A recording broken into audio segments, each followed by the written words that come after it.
Shabbat shalom, everyone. Welcome, world changers. Yes, tonight is another Erev Shabbat, and yeah, we have something scheduled here tonight that I've been looking forward to, we have on schedule. We have Dr. Jason A. Staples. Wrote this book here that I have in my hands, The Idea of Israel in Second Temple Judaism. Amazing book. Just absolutely almost everything, probably almost everything you can imagine, and then some about Israel, who Israel is, and all of the history behind Israel, this kind of thing. So very, very interesting. Now, so far, I have sent Dr. Staples. He said he wanted to come on tonight. I said I'll schedule him. This was several days ago. Then last night I sent him a link to get on. And so far, I have not seen him on here. So I'm not sure, Dr. Staples, if you're listening.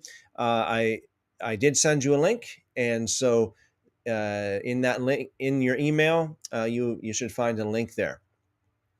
All right, let's see what we have here in the chat. We have Calamento says Shabbat Shalom to all with the 3 smileys. 1 John says Shabbat Shalom. Tammy says Shalom all. Psalm 94 says Shalom to all. Cat Cool says Shalom everyone. The Great Deception says Shalom everyone. Still preparing here. Fearfully Confident says Shabbat is in 3.5 hours here. Vinny says, Shabbat Shalom, everyone.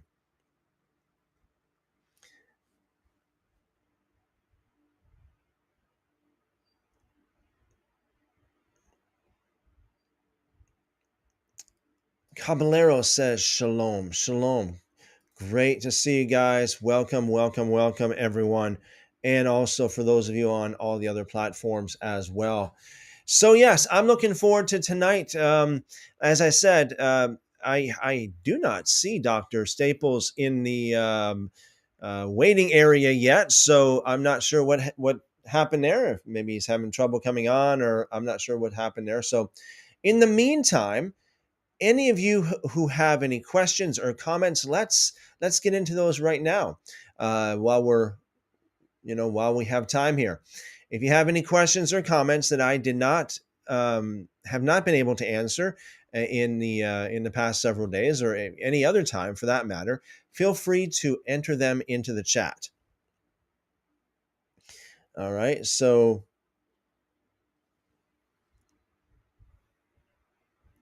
yes, Kingdom Concepts. Brother Pete says Shavuot is Sunday. It's a long weekend. It is very much. Yes, feast. Absolutely. And I have it, I'm planning on speaking about, since it's Shavuot, speaking about the New Testament tomorrow during our regular Shabbat fellowship at 2 p.m. So, okay, guys, while we are waiting here, do you guys have any questions or suggestions on a topic that you'd like to talk about tonight, or scriptures that you want to open up and discuss? I want to just open up the floor while we have time here for you guys just to do that. Yes. So we have, all right. Welcome to those of you on TikTok as well. Yes. So for those of you who have been following me recently in my kind of semi-short videos that I've been posting recently, I have been posting videos about how easy it is to obey the Torah. So I'll start there. How easy it is to obey the Torah. So far, I got 2 videos on that specific subject alone, talking about the law is very easy to obey. Deuteronomy 30, verse 11, the command that I'm giving you today is not too hard for you. It's not too difficult for you, not hidden from you. And you see that a lot of times Christians have this idea that um, the law, the Torah, is just absolutely impossible to obey. Like God would it's like God would do that. Just make a law that's impossible to obey just for the sake of, just for the sake of making his people aware of their sinful state. But I do not believe that is the part of the law or part of the ways of God at all. Luer, I hope I'm pronouncing your name properly. Luer says, "Happy Sabbath to all." Happy Sabbath to you as well.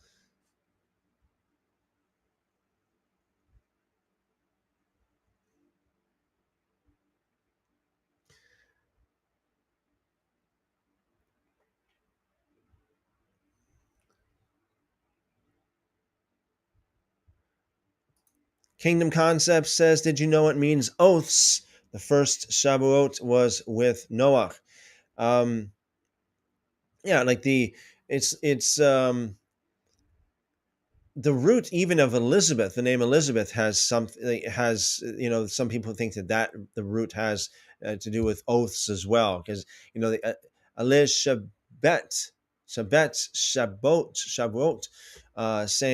same kind of root word.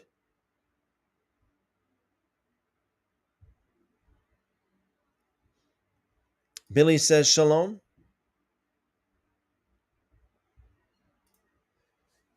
Brother Pete says it is known as the Feast of Covenants. All right.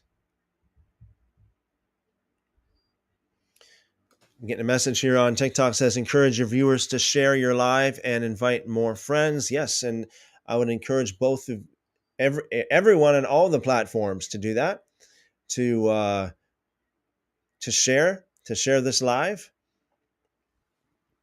and invite more friends. Yeah, invite more friends for sure. Yes.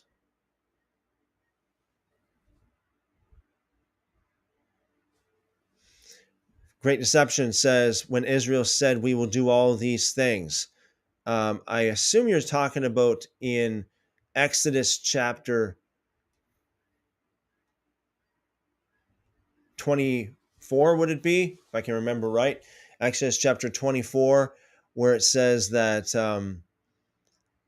Israel, all of the people said, "We will do all of these things. We will obey all. We will obey all of the commands." And that's the thing. Like a lot of people, a lot of Christians today say, "Hey, you know what? Like the law is impossible to obey." If it was impossible to obey, why is it that everyone said that they would obey it? Nobody said, "Oh, this is too hard." Nobody said it's too hard. Nobody at all.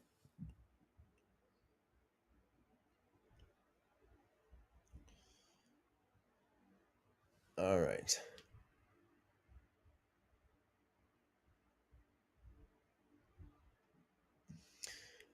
Okay. What I'm going to do here then, I am going to quickly. All right. So I see we have Dr. Staples just joined us in the waiting room here. So we'll just give him a minute. All right. So yes. Dr. Staples, if you can hear me, could you give me a thumbs up?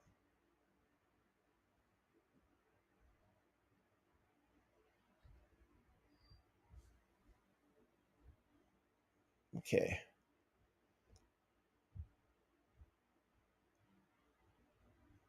All right. So I see we have Dr. Staples on with us. I am going to, Dr. Staples, if you are ready, I'll bring you on in just a moment. Just give me a thumbs up and let me know you're ready, if you're ready.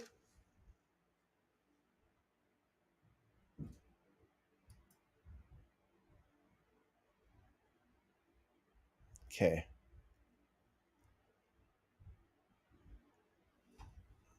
Let me see here. Just a second.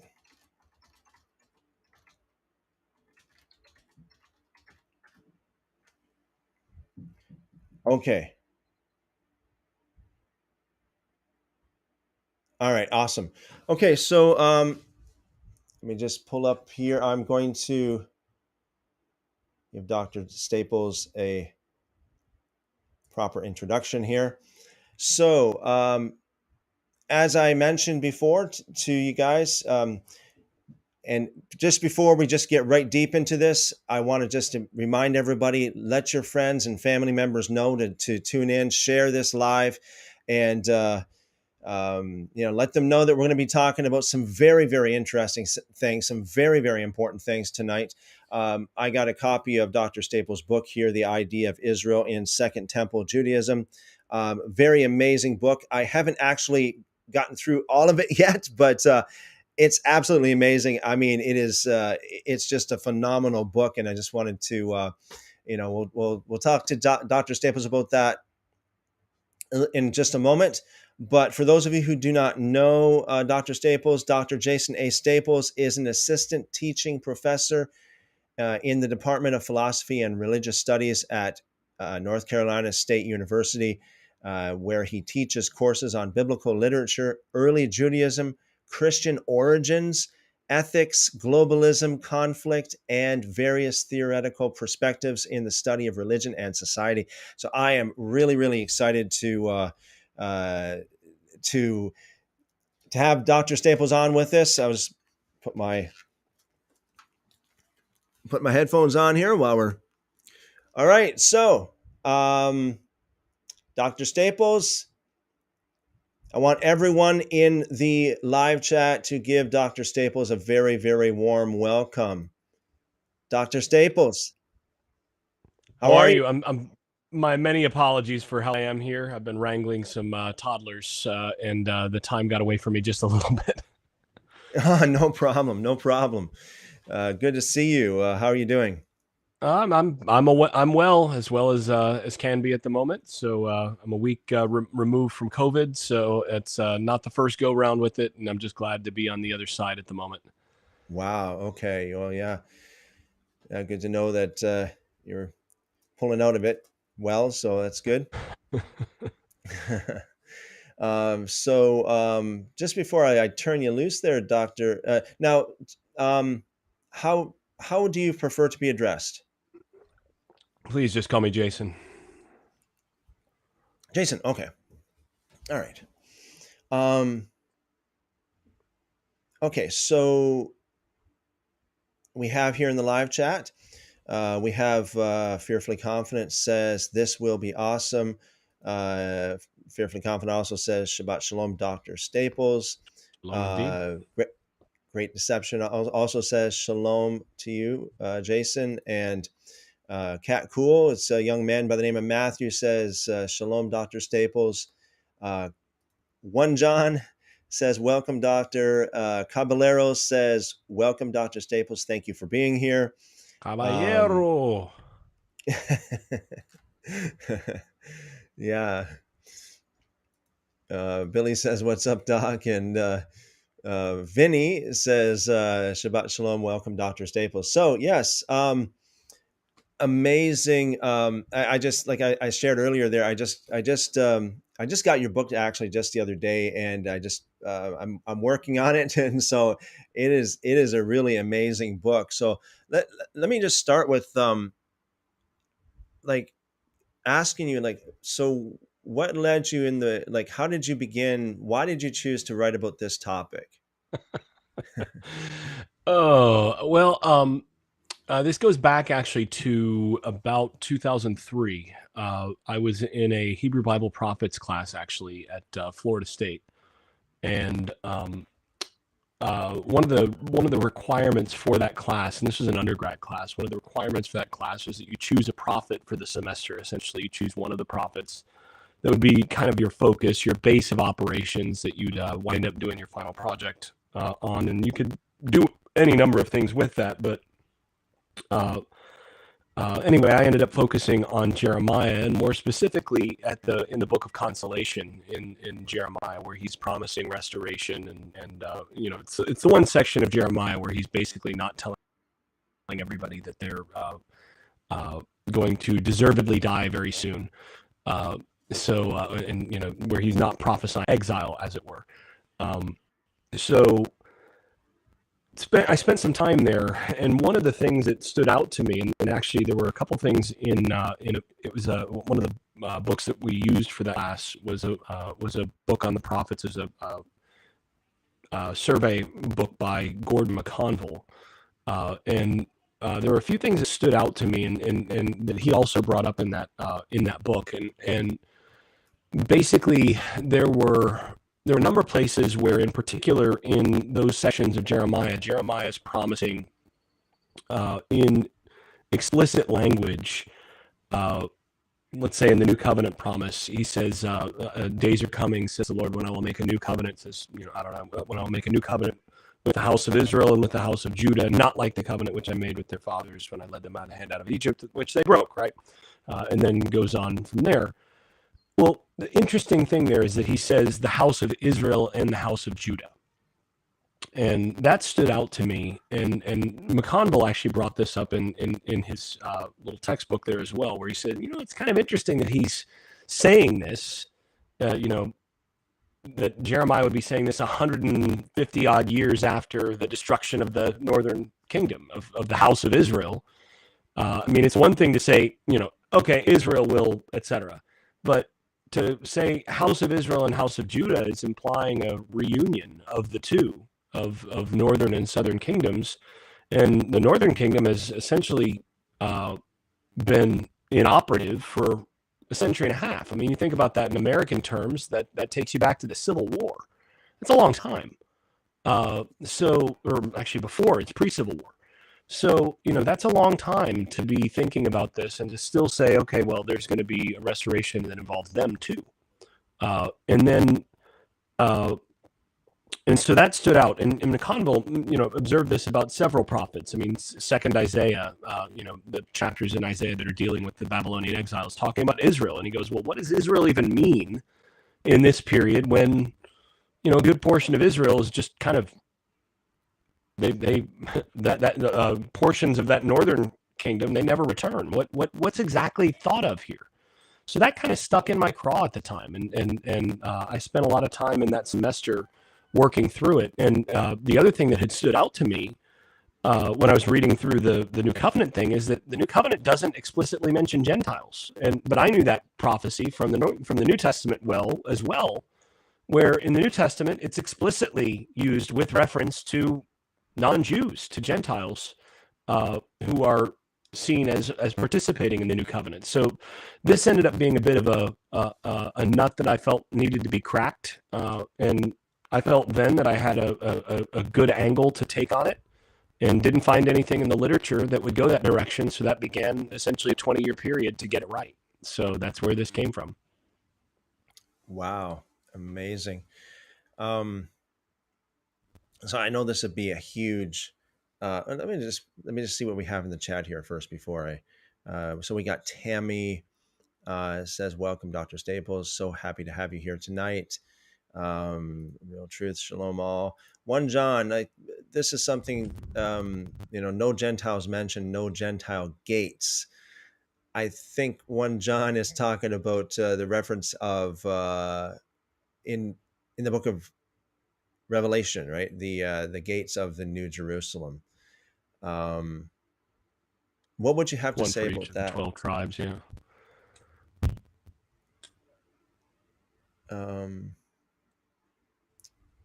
What would your take be on that, Jason? On there being no Gentile gates? Yeah. Well, I think, and this is really more the territory of my second book, which is coming that will spend more time on this. But I think the basic move that's made in the New Testament is that Gentiles are into, or they're incorporated into this what they see as a new covenant Israel that is be in the process of being reconstituted through the gift of the Spirit that's been sent by Jesus. So I think that's the idea, is that, and you got to remember, these are gates. These are things that people enter through, right? It's not a matter of like, there's no Gentiles or no people of Gentile origin in the city. No, that's not the case. But they're all coming through those different gates. And I think that ties to some of those ideas that these Gentiles are actually being integrated into, or they're being incorporated into, they're becoming a part of this restored Israel that the prophets are talking about, and that this first book is spending more time about.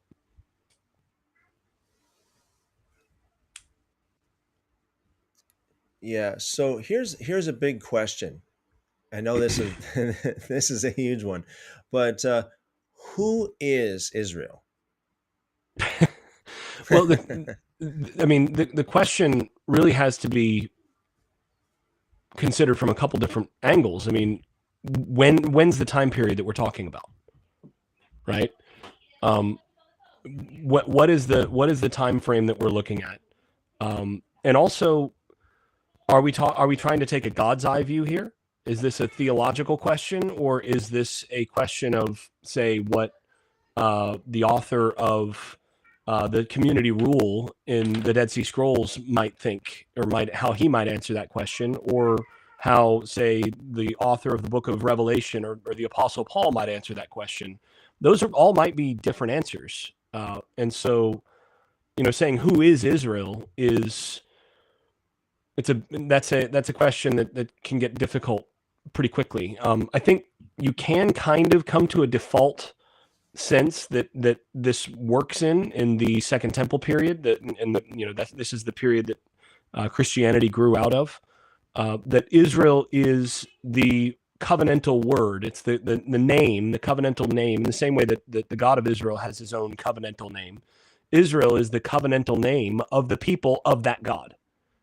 And specifically, Israel historically is understood as a 12-tribe group that derives from a specific patriarch who received that covenantal name, but that group was never, say, genetically consistent. I mean, there always were people being included and incorporated from the outside. I mean, you can see that throughout the Torah. You can see it, with Rahab and her family,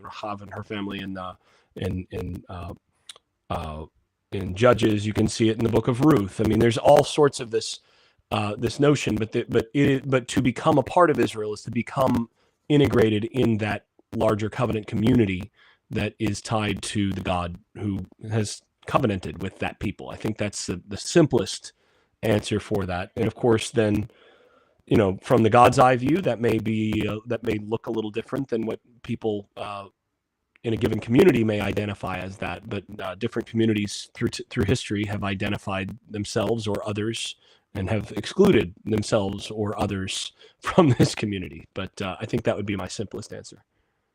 Okay. So I've noticed this as well. Audio seems to be a little bit,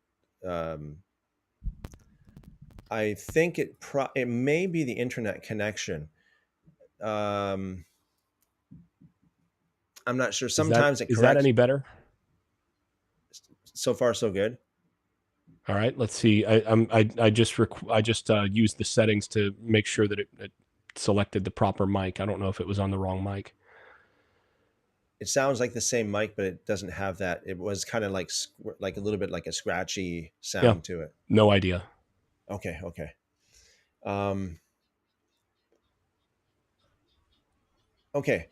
What would you say to somebody who says, I'm a Gentile, I'm not part of Israel, I'm not part of Judah, yet I'm availing myself, I'm partaking in the new covenant? What would you say to someone like that? Well, I mean, the new covenant is explicitly made in, this is the promise of the new covenant is to be made with the house of Israel and the house of Judah. Full stop. Right. I mean, Right. those are the people that the new covenant is supposed to be made with.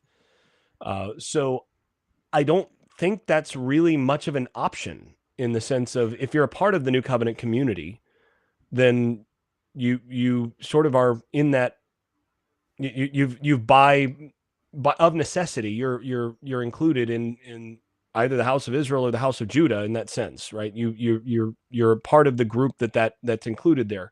Now, interestingly, in Jeremiah 31:27, I think it is, it says, in that day I will sow the house of Israel with the seed of beasts and the seed of men, the seed of humans. This is Adam. Uh, uh, and interestingly, in other places in the Hebrew Bible, oftentimes when you see beasts in this kind of context, it's actually using the language of, different nations are referred to as beasts, essentially, or they're personified in this way. So this could very easily be understood as, look, the house of Israel is actually it becomes comprised of a mixed group, which, I mean, historically, again, it was never really a solely bloodline thing in Israel, because people were marrying in, people were coming in from the outside and becoming a part of the covenant community. This was just a reality throughout the pre-exilic period, and it persists, as it were. Uh, I understand why people make that distinction. One thing that I think a lot of people are very concerned about is anti-Semitism. Is the idea that if someone, say, from a Christian perspective, is understanding themselves as included in Israel, then does that erase the Israelite status of Jews? And that's an understandable concern. I mean, there's a deep and very tragic history of Christian anti-Judaism that needs to be considered with this. Nevertheless, there is, it's important to, I think, read these sources well and understand what they're actually saying. And I don't think that kind of thing is really a realistic option in any case. If we're going to read if we're going to read the prophets, and we're going to read what the New Testament says about that. But again, this first book isn't really looking at New Testament stuff. So we have a brother over here at Dead Sea Scrolls Religion says the Samaritans are remnants of the house of Israel, in which Samaria was the capital. The Samaritans are the genuine people of the house of Israel that have survived since antiquity. What say you, Jason? It's partially true. They are a remnant of a couple of the tribes of the house of Israel. They themselves say that they came from the Joseph tribes of Ephraim and Manasseh, but that does not make them the remnant of the whole house of Israel, because you don't have Samaritans from Asher or Gad or Naphtali or Reuben. Many of these other tribes that essentially seem to have disappeared for all intents and purposes after the Assyrian period. There's very little evidence of a whole lot of tribal identity or continued tribal boundaries in that context once the kingdom of Israel ceases. Now, I mean, there's others who have questioned even. There's so little evidence of them after the exile that there are people who have questioned whether or not some of those tribal groups were even, whether they were a pre-exilic reality, or whether they were essentially an invented category after the fact. And I think that's an example of exactly how much space there is there. But yes, Samaritans are a portion, and they do derive from a portion of that northern house of Israel. Yes. Okay. We also have the same brother, Onia. He says Israel is the patrilineal bloodline of Jacob's 12 sons, and includes anyone who wishes to be part of Israel, in which their blood gets intermingled with Israel after 3 generations of purging their blood. So this is referring to those who may enter into the assembly in Torah after 3 generations. And then, of course, there are some nations who are barred for perpetuity from entering the assembly, and some that are, 10 generations, these sorts of things. And so I see where he's going with that. Now, one of the tricky parts of that is if you read the Mishnah, there is some discussion of this, and there's continued discussion of this in later rabbinic work as well. But there's discussion of this. Specifically, there was an Ammonite proselyte, or someone who's identified as an Ammonite proselyte, who wants to be included in the assembly. That's the language. But basically, he wants to marry a good Jewish girl. And the question is brought to a couple different rabbis who say, he may or he may not. And the first says he may not, and it cites, an Ammonite may not enter into the assembly of the 9th or 10th generation. And then another rabbi comes in and says, he may enter, because ever since the days of the king of Assyria, who came down and mixed up all the peoples, there hasn't been a separate Ammon or Ammon or Moab or any of these nations. All of those nations ceased to exist, and everybody got mixed up. And the 10 tribes are still mixed up, and they've not yet returned as well. So essentially the blood has already been mingled for enough generations, essentially. So count it all as they enter. And the concluding statement in that passage is, and so they gave him permission. So the second argument won the day.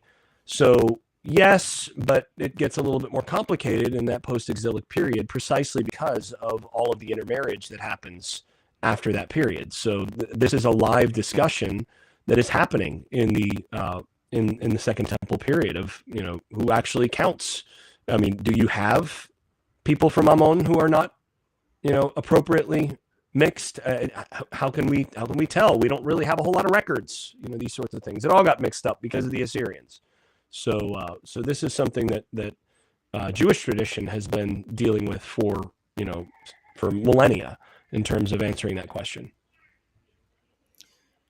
Okay, I've noticed your microphone is scratchy again, and we also have somebody else noticed this as well.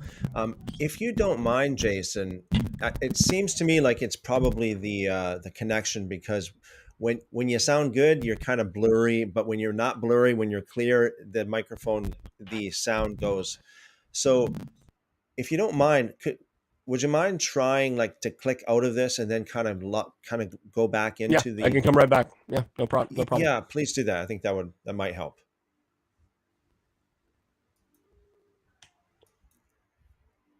Okay. Yeah, hopefully that'll help there.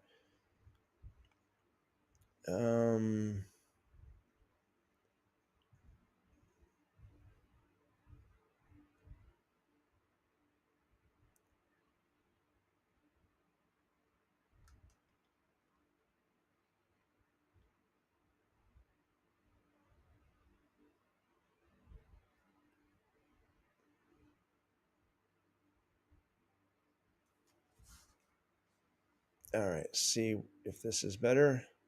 Let's see if that's any better here. Okay. I also switched browsers. I don't know if that makes a difference. Right now you're a little bit blurry, but the sound is okay. So okay, well, better to have sound than picture. Nobody's here for my mug. Okay. So Fearfully Confident says perfect answer. All right, let's see what else we have here. So the question here is this what Yeshua means when he said, I come only for the lost sheep of the tribe of Israel?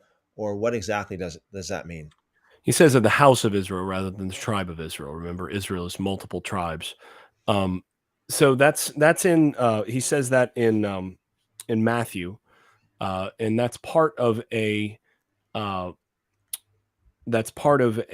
specific sort of theme that is played early in Jesus, while Jesus is engaged in his ministry, and he tells essentially his disciples to restrict their activity to the land proper. And interestingly, he in making that actually prohibits his disciples from going to the Samaritans in that particular passage. Interestingly, by the end of that, by the end of the Gospel of Matthew, he concludes by sending his disciples to all nations. Go to the ends of the earth and make disciples of all nations, baptizing them all, starting Judea, Samaria, and then to the ends of the earth, with using Deuteronomy language there. So it appears that he is operating from an idea of the house of Israel that extends all the way to the ends of the earth by the end of that book. So the book, I think that particular statement at that point in the book has to be read in the context of the whole book, and we have to be careful about reading one verse absent the narrative context that we see within the larger frame that the book is taking us through. Okay. So Onia over at Dead Sea Scrolls Religion says, the way I think the 10 generations worked is once an Ammonite or Moabite joins Israel, their offspring can't enter the congregation for 10 literal generations. Yeah, most scholars read that as a prohibition against Ammonites or Moabites joining Israel at all. Becoming a part of the people. You could read it that way. Even in that case, that would essentially restrict them from full membership in Israel for those 10 generations, which would mean no marrying in, and that would make them essentially a separate group in that. So it's a little bit different, but again, post-exilic period, that's a little bit different. Okay, I'm not sure where you, Jason, where you stand on some of the apocryphal works such as Second Esdras. But second, I see you're smiling there. What are you thinking? I'm curious as to where you're going to go. Okay, so in Second Esdras, where it talks about, now I'm just trying to remember if it's the 10 tribes of Israel. But anyway, it talks about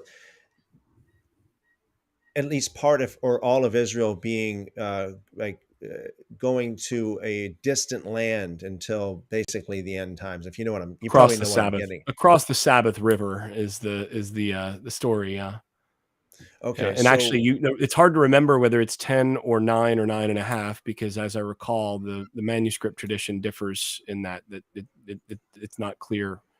It's different in different manuscripts of that's actually the fourth Ezra, which is part of second Esdras. Yeah. So what do you think about that? Well, I mean, it's one of many sort of explanations that we see in the Second Temple period for what happened to Israel. You have a number of, and this is part of the book that we're discussing. There are a number of ways that later that basically early Jews are trying to explain what happened and what's going to happen in order for God to be able to fulfill his promise to Israel. And one of the big complicating factors is people are looking around and they're going, I don't see any Reubenites around. And I don't see any people from Naphtali or Asher or whatever. So how exactly is God going to fulfill the promises that he gave us in the prophets? That's a tall order. What happened to these people? I mean, if they're gone, then that's, does that mean that God can't do what he promised? So there are a number of different ways of explaining what must have happened or what did happen. And one of them, I think, is explored in fourth Ezra, which is the idea that, oh, don't worry, they're out there somewhere. Like God moved the faithful from the 10 tribes that have been missing all this time. And they say 10 tribes because these are people who actually have largely rejected the claims of the Samaritans. They see them as having intermarried among the various Babylonian and Kuthian people that the Assyrians resettled in that area when it became an Assyrian province. So they're not the faithful Israelites either, so they can't be counted. But the faithful Israelites are out there somewhere, and God has miraculously preserved them somewhere out of sight. And someday, one day, God is going to restore them, and that's one option. We see that as an option in Fourth Ezra as an interpretation. I think this is a sort of a faithful um, uh, effort to explain sort of apocalyptically what must be the case. We see in the book of Tobit, we see a discussion, we see a narrative, a whole story about one of the first exiles from the tribe of Naphtali, who was taken in the 8th century, taken into exile, and it chronicles this faithful Naphthalite and his family and how God basically throughout looks after making sure that his family line stays and not only remains, but remains purely Naphthalite so that they're not mixed in with anybody else. And then at the end of the book, they go east and leave the Assyrian territory and they go further east to await the eventual restoration. And so his family eventually will be a part of the restoration that's promised, that he himself, as the patriarch of the family, talks about in the final chapter of that book. So that's another angle.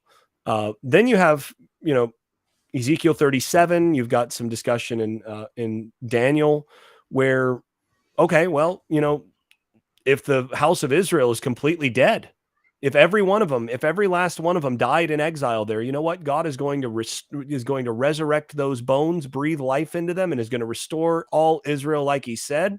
And if God is God, then He can go ahead and raise the dead to fulfill that promise if He wants to. So that again is another way of taking this. So uh, there are a variety of different ways that this is taken in the Second Temple period, but the one thing that seems to be pretty constant is an expectation that there will be a restoration or a larger restoration of this northern house of Israel, uh, in addition to Jews, in addition to people from Judah.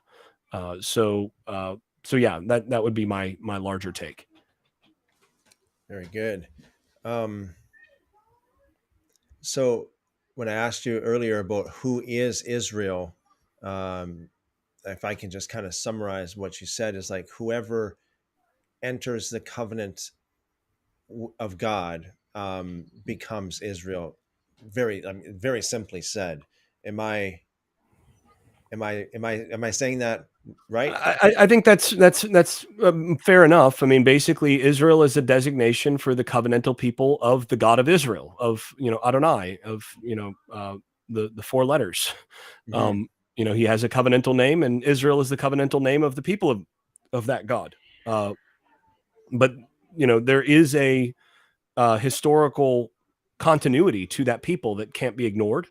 But at the same point, that has never simply, if you read the biblical record, that's never simply about blood either. So there's a continuity there, but there's also a constant ebb and flow of who's actually a part of those covenantal people, including people who are born into being a part of that people who are cut off because of their unfaithfulness, their infidelity. So this is part and parcel of the larger tradition. I've had uh, I've had some Jewish people, tell me that as far as the biological, the bloodline, so to speak, of the tribes of Israel, they said that there is no, was it from the destruction of the temple, from that period on, there's no. They lost their genealogy records and that kind of thing. Is that what you understand? So say that last part again. So, like, for example, like people who are part of the biological, like the bloodline of, let's say, the Reubenites, the Gadites, the Naphtalites, these people, they lost their identity at or around the time of the destruction of the temple. they lost the records of their genealogy and that kind of thing, so that people who are actually like like physical descendants of like the tribe of Dan, for example, they wouldn't know that today. Is that what you understand?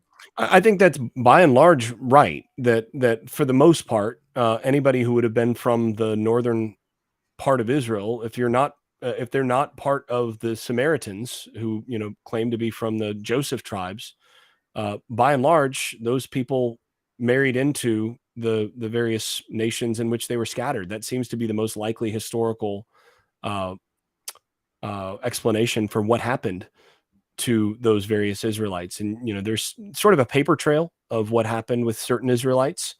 You see a lot of Yah theophorics among certain groups of Assyrian soldiers and so on. They're conscripts and things like that that Israelite, clearly some Israelite charioteers and so on are taken into the larger Assyrian Empire, an Assyrian army. After that, you get various areas of the Assyrian Empire that you see some of this stuff happen. But over time, people tend to marry into the populations in which they're scattered, unless there's a very strong effort uh, not to do that, and a strong emphasis on endogamy, on only marrying within the group, which is not that common for it to hold, which makes modern Jews that's a really rare phenomenon. I mean, what other group of what other ethnic group do we have that basically can say, yeah, this bloodline goes back how long?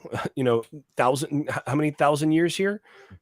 Where they've maintained a consistent uh, they've maintained a consistent ethnic identity despite being in other nations and mixed with other nationalities for generations, and that's not that common.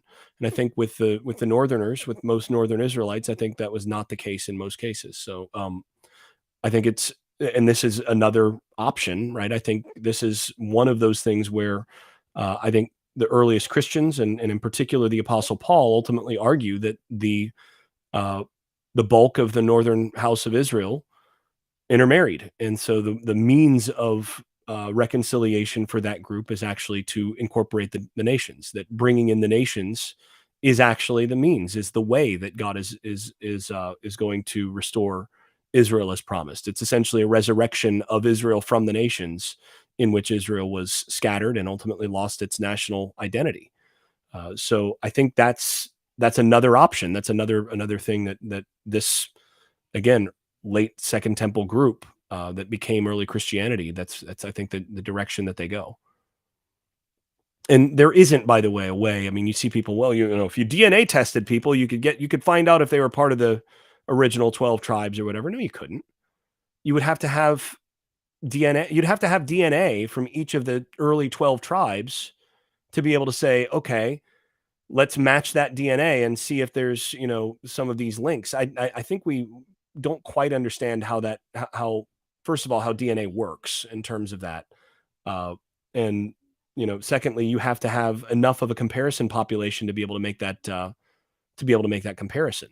So, and we don't have that, and we won't have that. So, and especially since even though they did have a lot of blood continuity, there were people who were adding in from the outside and were intermarrying and being incorporated into these tribal groups, throughout. So it's not like it would be, there's a genetic smoking gun. You just couldn't do it.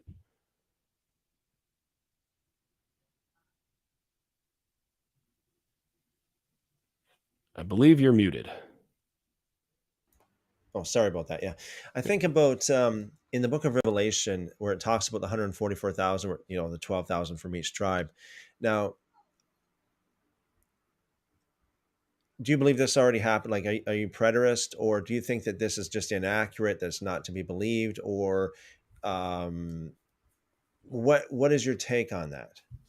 So I think Revelation is in that 144,000 is specifically calling to this expectation of a restored people of Israel from all the various tribes. And I think Revelation is like other earliest Christians, expecting this to happen in its own day uh, through the incorporation of the nations. So I think what you see is that, and again, you read that passage in line with the innumerable multitude that also shows up in the same set of passages. I think they're ultimately to be identified, and that 144,000 is intentionally that kind of symbolic number, where you have 12 times 12 times 1,000. You have, the fullness of Israel at its fullness, right? Like to the nth degree. So I think this is basically a way of it representing the whole restored community of Israel in this kind of symbolic form, which is how Revelation likes to do things. Okay, so if I get you correctly here, you don't take that as a literal, like, mathematical number. It's more like just a No, symbolic. Yeah. no, I don't think that's the way that any of the numbers really work in Revelation. I mean, Revelation tells you in verse 1 that this is, this whole use of semeion of this is symbolic. He symbolized to his servant John. This is the revelation, the apocalypsis of Jesus Christ, which he, you know, unveiled is not the verb here. It's not which he revealed or anything. It's which he made known by signs, and among those signs are things like really tightly symbolic numbers. So I think you have the 12 tribes and the 12 disciples for 12 apostles for a reason, and you 12 times 12 times 1,000. There you go, bam. All right. Gotcha. See what we have here in the chat so far. So I see 1 John 2:26 is saying scientists claim they can determine if you are Hebrew, not necessarily which tribe. But again, Hebrew is tying to mapping Hebrew and Jew together. The problem is that if you have non-Jewish Israelites who are not from Judah, then that test can't account for that, because again, you don't have a match. You don't have a control population from which you are actually drawing your comparisons. That's the problem. So it's just you're not going to get a test that can do that. So just to be clear, um, Jew means from Judah. Essentially, right. So the word Jew comes from the word Judah, right? It actually is the short form of Judah, which it means Judahite. As this term was used in the Second Temple period, and this is part of the argument of the larger book, is as that term is used, it basically refers to the people who come from the southern tribe or the southern kingdom of Judah, which confusingly includes the large tribe of Judah, which is the dominant tribe, and the priestly tribe of Levi or Levi, and then the other tribe of Benjamin or Benjamin. So all of them fall under the larger umbrella of Judah, of Yehud, of Persian Yehud, but only some of them are Judahites. Some are Benjaminite Judahites, right? So you have this kind of umbrella effect where all of them are from those southern tribes, though, and that's really who that refers to. People from Samaria would not be, or you could let's say be a Jewish person, a person descended from the southern tribes who then lives in Samaria, sure, but someone who's from the Samaritans claims to be Israelite, and they have Israelite heritage, but they're not Jews. They're not from the southern kingdom of Judah, and the whole group is Hebrew, as it were, in terms of ethnic or linguistic marker. So these are terms that overlap, but they're not identical. And this gets a little bit confusing because of some of that overlap. But it's often misused or misunderstood, even in scholarly literature, which is why ultimately I wrote this book. So basically, if you are Levite from the tribe of Levite, Benjamin, or Judah, you could be considered to be a Jew from any one of those tribes, especially if you're from the tribe of Judah, obviously. But if you're from like the tribe of Gad, you're not technically a Jew. Is that correct? Right. You're not a Jew. You're an Israelite. Yeah. And the same would be true for Asher, right? And I see the mention of Anna from Asher, which is a really, really difficult passage in Luke, because in the beginning of the book of Luke, the Gospel of Luke, you have this person, Anna, from the tribe of Asher, is identified, and that's the only time in the post-exilic period we see anybody mentioned as from the tribe of Asher. So this is exceedingly rare. If there were people running around identifying themselves, or still, a remnant from Asher, they were vanishingly rare. And we don't see anybody from Reuben. We don't see anybody from a number of these other tribes. So we don't have any evidence that after the return from after the period of Ezra Nehemiah, we don't have any evidence for a continued 12, distinct 12 tribes. We have some individuals from more than just the tribe of Judah. We have people as late as Paul saying he's a Benjaminite, and actually, interestingly, some of the early rabbis are from Benjaminite stock as well. So Hillel and Gamaliel, the first and second, both of them, I believe, were identified as from Benjaminite stock. So you have that continued distinction, and you still have today actually some who continue to identify themselves as from Levi. Specifically, if you see the last name Cohen, Kohen is the word for priest, and that goes back to potentially a priestly line. So,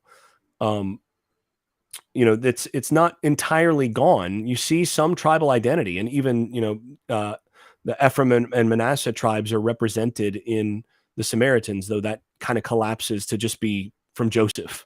The distinction between Ephraim and Manasseh kind of disappears there. So there is a continued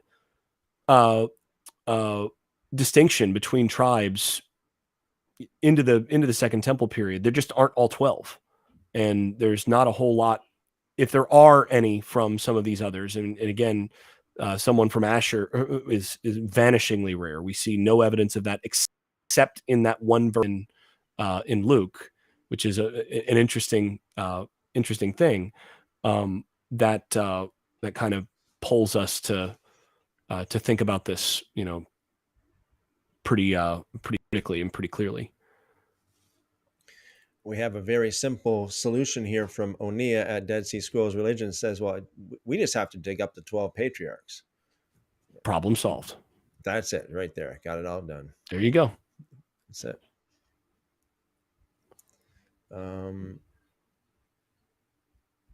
Tammy says at Dr. Staples, we have 5 primary bloodlines now. A, AB, B, O, RH, O, negative is extremely rare, which I am.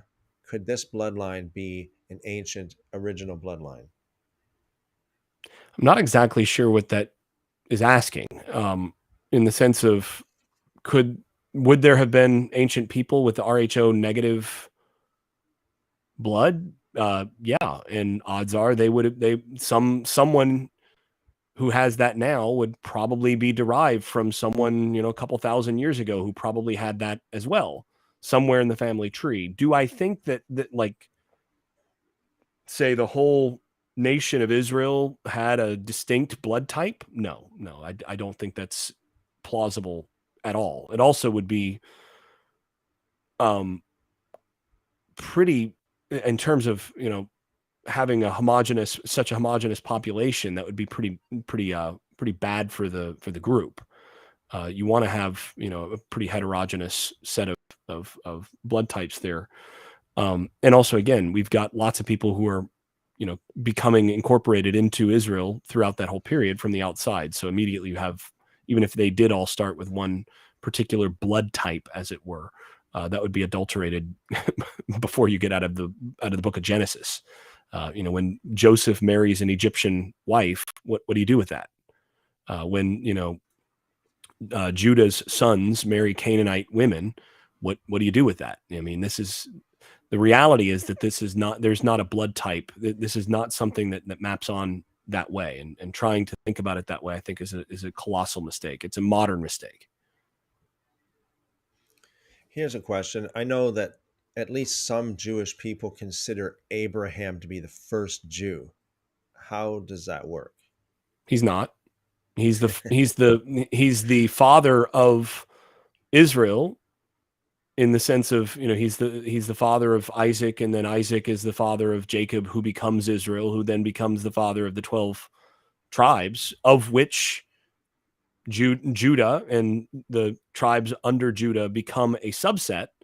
So in that sense, Abraham is the first to receive the covenant that extends to Israel, under which Jews fall.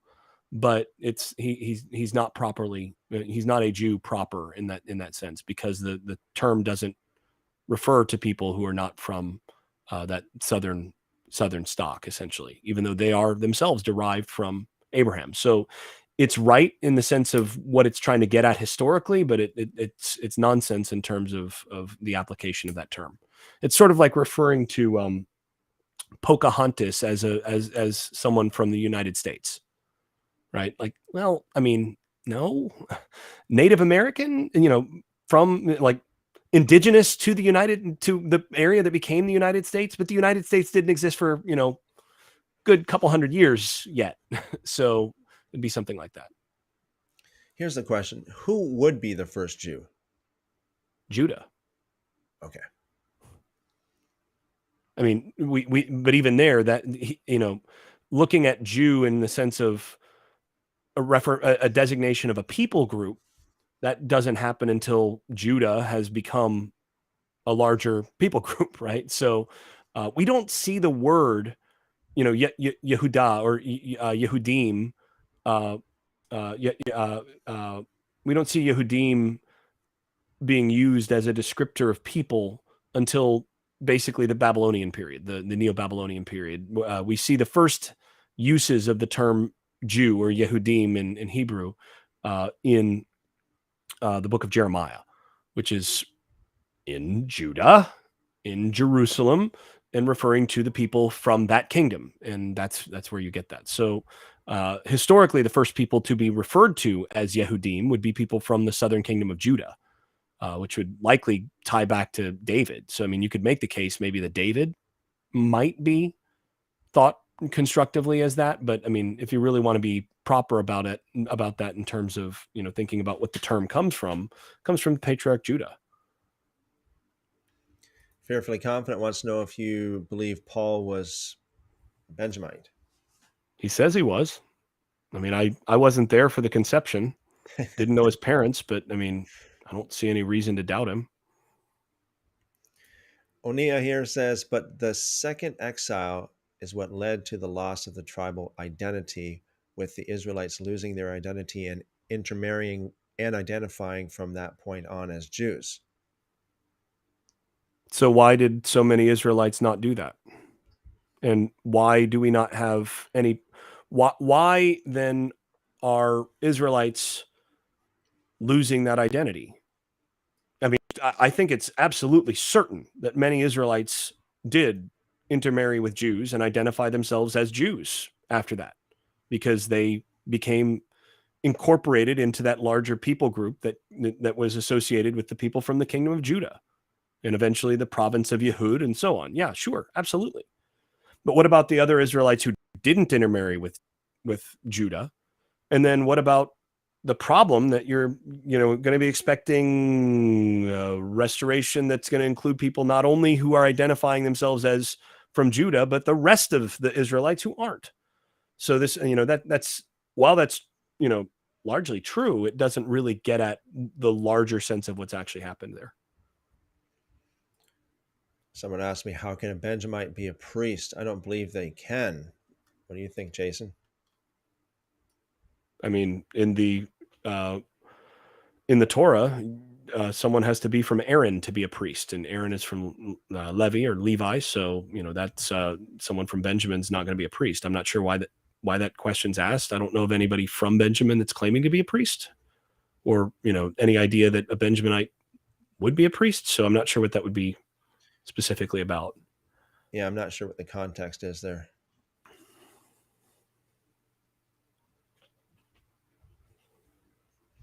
Fearfully Confident asks, what's your take on Genesis 49, particularly verse 27? See if I can pull that up. Genesis 49:27. I think that's talking about Benjamin. Yeah, so that's the verse that says, Benjamin is a ravenous wolf. In the morning he shall devour the prey. At night he shall divide the spoil. I don't really have a specific take on this verse. I mean, this is from the blessing of Yaakov, of Jacob, at the end of Bereshit, at the end of Genesis.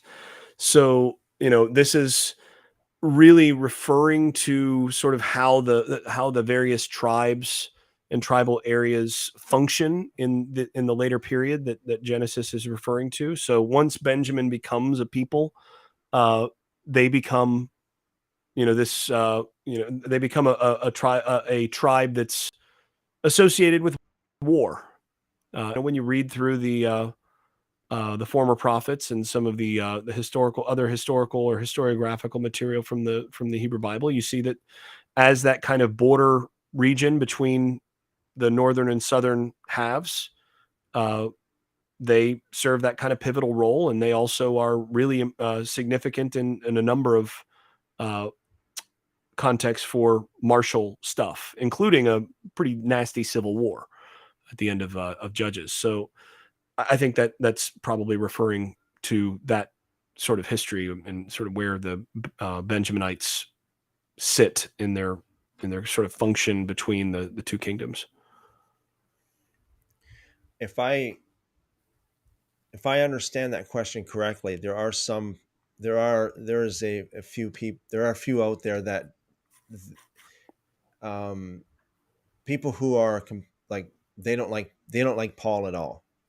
And since Paul is from the tribe of Benjamin, they say, well, Benjamin is a ravenous wolf, therefore Paul is a ravenous wolf. So I think that's where that could be coming from. Yeah, I'd better throw out Hillel and the foundations of rabbinic Judaism too, I guess. I mean, let's just go ahead and throw out the entire tribe. Why not? Because you've got an obscure reference here. Yeah, that's really, that doesn't make any sense. Hebrews aren't Jews nor Israelites. Important distinction. The Bible seems to identify Hebrews as all the descendants of Aber. So that includes Arabs, Edomites, Moabites, Ammonites, and others. Yes and no. Hebrew is complicated, really complicated. So yes, you do get the derivation of the word Hebrew from Hever, but exactly how that functions later on and who gets referred to as Hebrews is tricky. I mean, early in the Torah, you have Hebrew used as a designation for the people in the wilderness, for the people who are led out in the Exodus. These are the Hebrews. Then in the former prophets in First and Second Samuel, you have reference to Hebrews who are essentially servile or enslaved peoples. They're people who are basically put to forced labor by the Philistines, and then they cast off the yoke of the Philistines, and they seem to be identified with some Israelites as well in that case, and they're not the same as Ammonites and others, so that's a little tricky.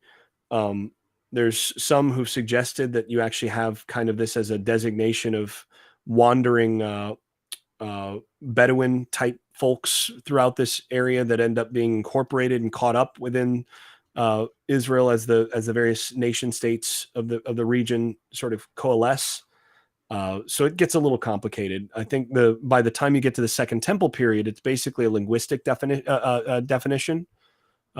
Hebrew basically serves to talk about people who are Western Semitic speaking people. So, you've got Greek speakers in the region, you've got Hebrew speakers in the region, and that's, Hebrew, Aramaic, maybe Arabic, that kind of people who are in that line of language tree.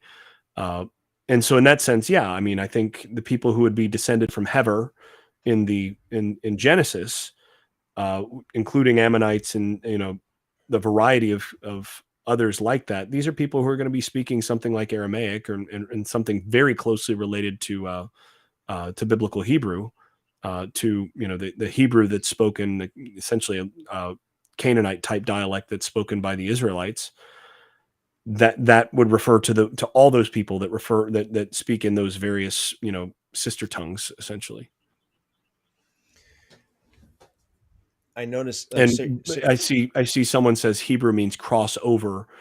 Yeah, and most likely it's referring to people on this side. It's so people who are on this side of the Euphrates. And there's an article by Beatty and Davies that talks about that as a definition of where that would have initially come from, in the sense of these are the people who crossed over from Mesopotamia. They crossed over to the other side of the Euphrates. So they're sort of like other side of the river, the folks on the other side idea. Anyway. Then we have someone else that says that Hebrew means tent dweller. Not exactly. Yeah, So, I see also the follow up on why Benjaminites being priests, because he says, as I understand it, a Pharisee is a priest. Pharisees were not priests. There were some priests who were Pharisees, but most priests in the Second Temple period were not actually Pharisees. The majority of priests, say in the first century, would have associated with the Sadducees, from what we can tell.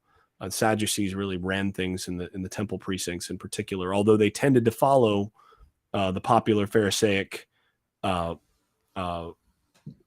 rules for how to run things in the temple courts. So very different. Pharisee was is a way of designating. There are a couple of possibilities on what that word may have come from, but it was a word that basically was used to refer to people who took a particularly exact approach to the Torah. And so they were people who identified themselves as, the people who are the exact ones, who get it right, essentially, people who are careful about interpretation. So it was more of a party of people and a way of interpreting scripture, people who are very concerned with trying to live out the Torah well and interpret it well. And so that was their reputation, and that's what they went by. There's a really good volume, actually, a good book called The Pharisees that was released within the last 9 months or so, that if you're interested in the Pharisees, that's the one you should read. who's the author? It's an edited volume. Let's see. It is it's edited by Sievers and Amy Jill Levine. So Joseph Sievers and AJ Levine. That book will, if you're interested in the Pharisees and who they actually were, that book is the bleeding edge. That's the best evidence for what we know about the Pharisees. Do you believe that Jesus was a Pharisee? No. He was awfully close to a lot of Pharisaic interpretation, and many of the earliest Christians were Pharisees. We see that from the book of Acts, for example, that talks about how, healthy number of the earliest converts, it wouldn't even be converts, a healthy number of the earliest followers of Jesus after the resurrection would have been, they were Pharisees, and they continued to live as Pharisees. Do you believe And that Paul Jesus himself continues to call himself a Pharisee, both in his letters and in Acts. He never stops being a Pharisee. Yeah. Do you believe that Jesus wasn't a Essene? No, Sadducee? no, definitely not. Of them, of those different groups, the one that he had the least in common with is the Sadducees. And the most in common? Probably the Pharisees. Okay. Yeah, I would say, there are a few places where he has some subtle differences with them, but the reason that he had as many run with them as he did is because he was so. It's one of those things where you have the most conflict with the people that you're closest to, and there were places where he had conflict with Pharisees because there were fine points that he emphasized differently. But I think he falls closer to them than many of the other sects from that era. So it seems in the book of Acts, I believe, that Paul, it's portrayed that Paul got like um, he persecuted the Christians at the behest of the high priest. So the high priest in those days would have been a Sadducee, am I correct? So the high priests at when Paul would have been doing that, yes, would have been the Caiaphas family, yeah, and they Sadducee. were Sadducees, yes. So there is this thing that is, like, I've heard a Jewish rabbi say that Pharisees and Sadducees certainly don't get along at all. Is that what you understand? So yes and no. It's a little tricky because in terms of interpretation, in terms of thinking, in terms of being able to agree on who's right about what, then absolutely, yeah, they there was no love lost, and they had no real um, uh, they couldn't get along. Nevertheless, when you have something like the temple, where that's a pretty ecumenical space, this at a certain point the rubber has to meet the road, and sacrifices and offerings have to get done. The place needs to be maintained, and the morning offering needs to be made at this time, and the evening offering needs to be made at this time, and we're going to agree on how it's going to be done. At some point it's going to be done a certain way. And it's either not going to be done, or it's somebody's going to have to figure out, okay, well, we disagree on this, but at some point we're going to have to just do it. And when the rubber met the road on some of those things, ultimately they found a way. Josephus actually tells us that by and large, the Sadducees, even though they were in charge of the temple, operated the temple more or less according to Pharisaic interpretation. They had lots of things where they thought the Pharisees were just completely wrong in their interpretation of all sorts of things. But in terms of like when the offerings should be made and this and that, yeah, fine. The crowds tend to side with the Pharisees, so we're just going to do that. That's basically what he says. And so I think in that sense that's true. There also seems to have been, to whatever degree you have an operating Sanhedrin, that is a group that includes both Pharisees and Sadducees. And so what you have there is you have a group where it's sort of like, do Democrats and Republicans get along? Well, I mean, it depends on exactly what's at stake and who exactly they're being confronted with, right? If, it's a matter of choosing between, say, Soviet Russia in 1986, or siding with the other side of the political aisle in the United States, generally speaking, people are going to side with the other member of the the other American over and against the Russian, the Soviet representative, right? So I think it basically worked similarly with the Sanhedrin, that as with any kind of body like that, you're going to have disputes. You're going to have things where they're going to, have trouble getting along. But, in certain cases, like, we can agree that this is in the interest of the people as a whole, so we're just going to do it this way. And I think that's how that basically worked. And what's interesting is you have Paul, who's identifying himself as a Pharisee, who's concerned enough about what's going on in the earliest Jesus movement that he gets approval from the priests to pursue this and get people locked up and disciplined for endangering the people. And that logic seems to make sense. That seems to be the sort of thing that they probably could agree on, because I think the idea is, look, this is a group that's preaching a king other than Caesar, And this is the sort of thing that can kind of get us in real trouble as a people. So we gotta stop this quick before the Romans step in, is I think the idea.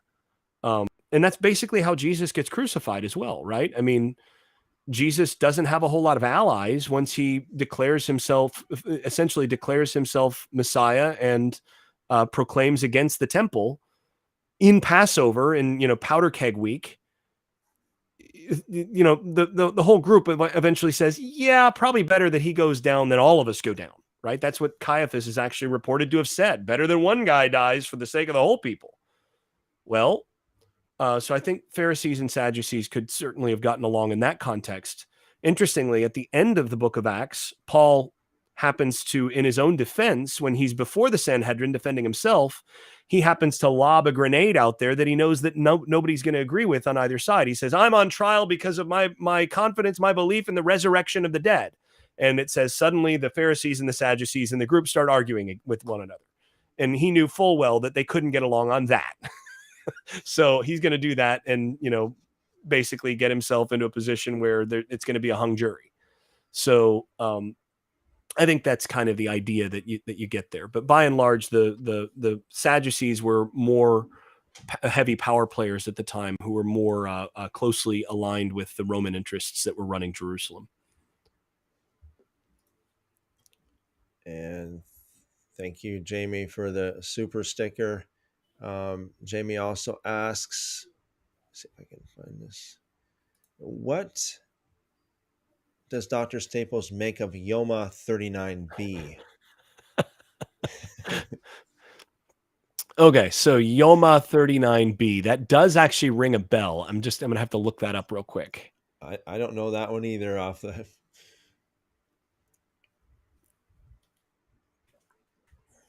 If I remember right, that has to do with a tribal reference here. Let me see.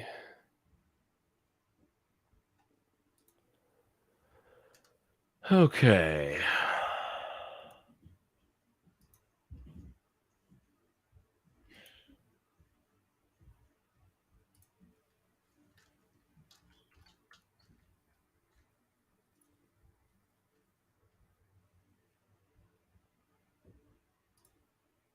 I'm pretty sure he's not referring to the drawing lots for the goats.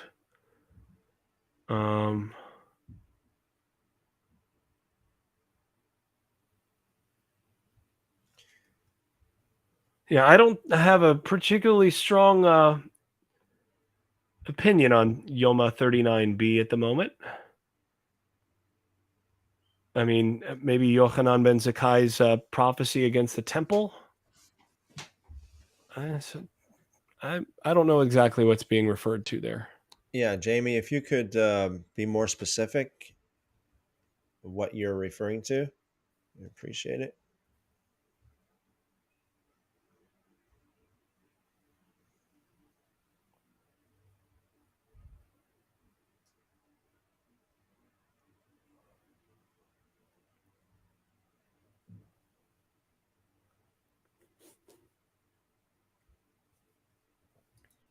Billy says, I always thought Jesus was a scene because of Luke 2:36. No, there were women at the temple all the time.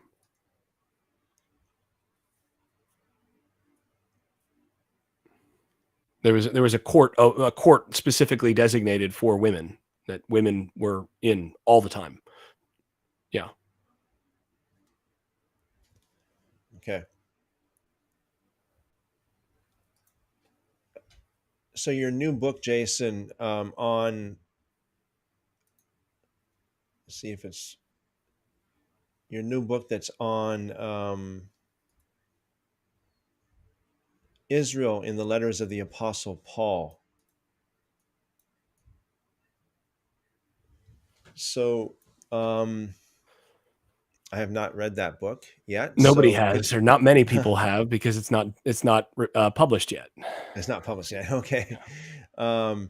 So could you explain what we can look forward to?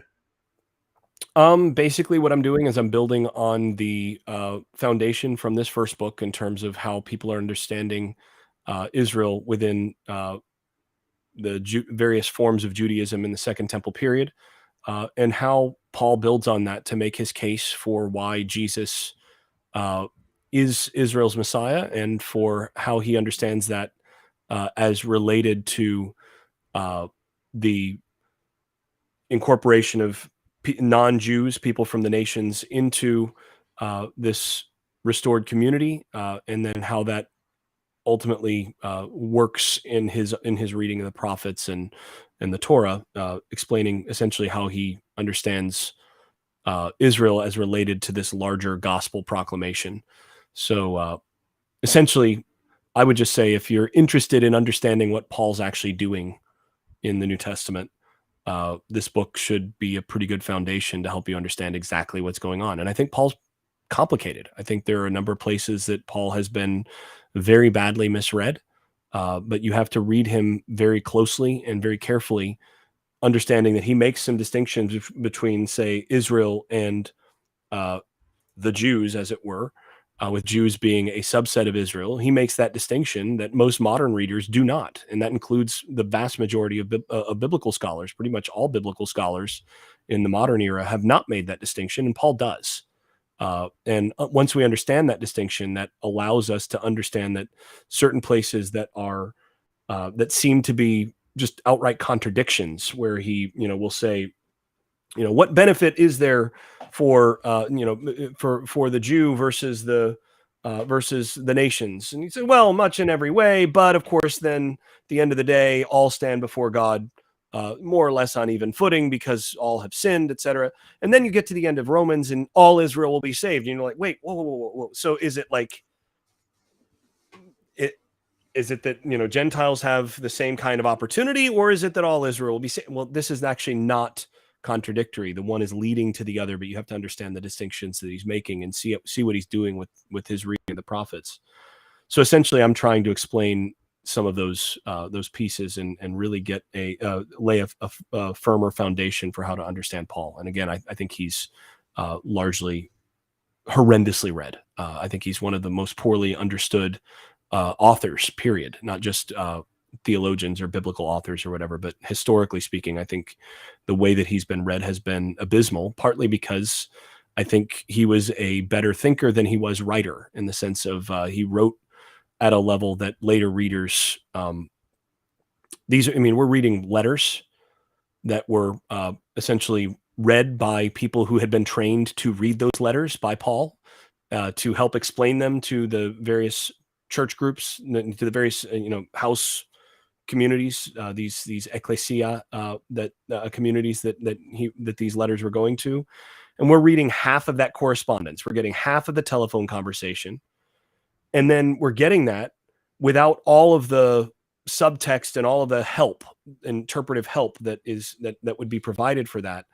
And so there's an awful lot of reconstructed context that you have to do. And if you don't do the work to really reconstruct that context, then you're going to tend to really badly understand that. In the same way that if you just crack open the Talmud or the Mishnah and you just start reading, and you don't recognize that, oh, well, that's half of a verse from Hosea here, and then he responds with half of a verse from Isaiah 10 here, and oh, that's alluding to this other thing, and that's why that word's different. If you don't actually know that, and you have someone to help you recognize that those what appear to be like little mistakes in the language or whatever, that's actually playing with another passage and all of that, then you're just going to miss what's actually being said there. And so my effort in this second book is basically to try to lay that foundation and what's going on for Paul. One last thing, I did see another question here from Kingdom Concepts. Why would Rome care about the question of what early Christians are teaching, that sort of thing? I don't buy into the New Testament narratives and Acts entirely.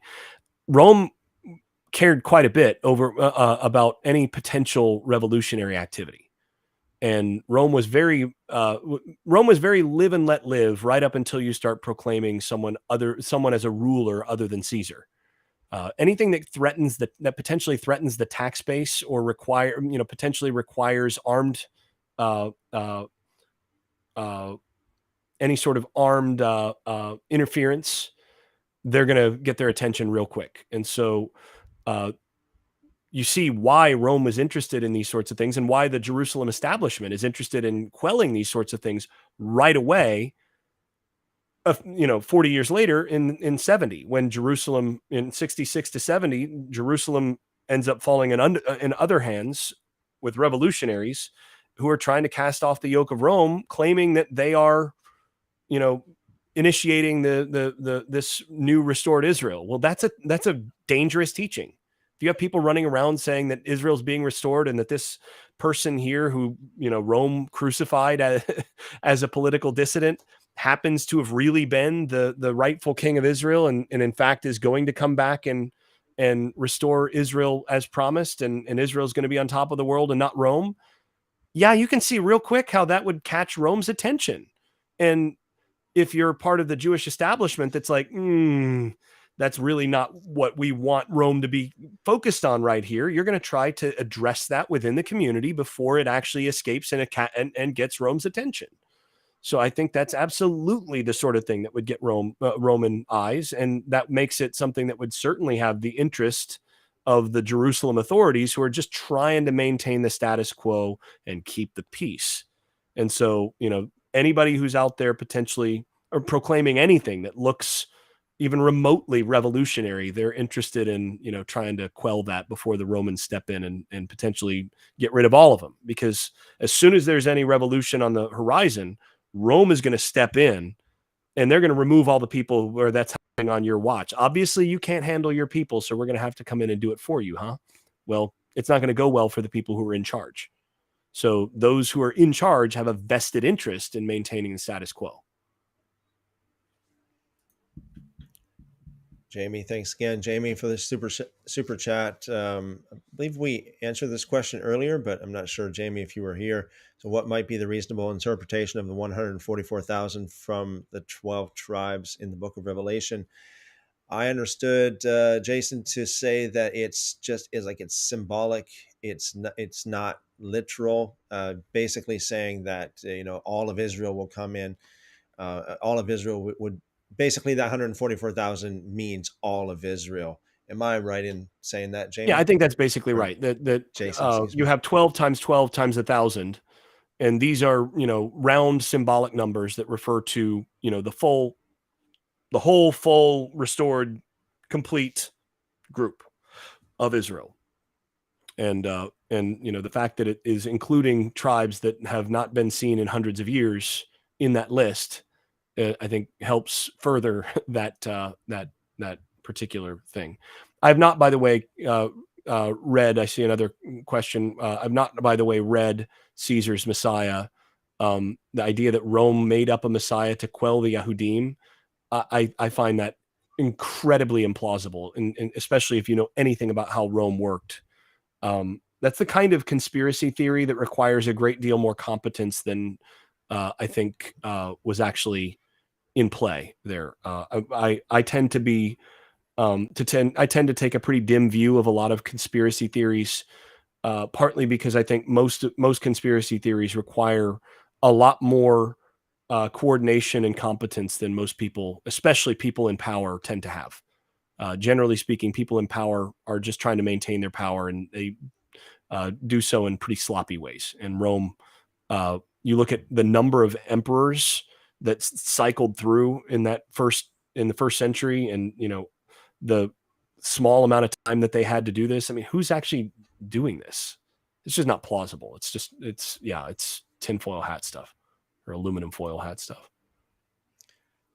Real Truth says, yes, I agree. We have no clue of all the discussions around the very few words we have in the letters written by Paul. Yeah. I want to ask, Jason, you probably get a little bit of an idea that there is a mixed bag in the audience here, people who all kinds of different ideas on Paul. And so like you'll find that the audience here is a lot more open to, as opposed to more Christian, Christian typical Christians would be their fur would stand on end if you said anything against Paul. There are people that in the audience here that is 100% for Paul. Just there are those who are like, well, Paul is just grossly misunderstood. And then there are others that are like, no, well, Paul is just wrong in most of what he says. Um, so yeah, I notice, Jason, in your blog on your website, you have an article. I don't have it up right now about Paul. Now, something like Paul did not say faith alone. I know this is a little bit off topic, but this really catches my eye because this is something we talk about a lot here. Um, could you explain that? Well, I mean, Paul never once in any of his letters ever says by faith alone or faith alone at all, even without the by. Now, if you're reading Luther's German edition of Galatians, he inserts alone in like 4 places, but it's not in any of the Greek manuscripts that we have of Paul.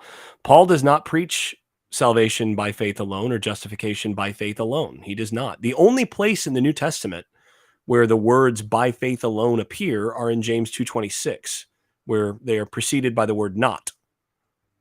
So take from that what you will, but that's the only place in the New Testament that you get the words by faith alone, and it's not by faith alone. So Paul doesn't use that terminology.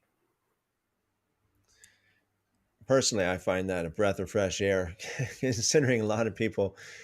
Precision matters. Yeah, I it's mean, true. when you say by faith alone, and Paul didn't actually use that language, you're saying something that he didn't say. Now he does say by pistis. What I tend to translate the word that's usually translated as faith. I tend to translate that with the word fidelity, which I think draws closer to what the word means in first century Greek. There's several really good books that have been done on pistis in the last 10 years or so, but basically fidelity is the idea that you get there. And the book that I'd most recommend on this, by the way, is Roman Faith and Christian Faith by Teresa Morgan, who's a classicist, someone who's more a scholar of Greece and Rome. She decided to take a stab at pistis in the letters of Paul, and I think she basically gets it right, that it's fidelity, something like that.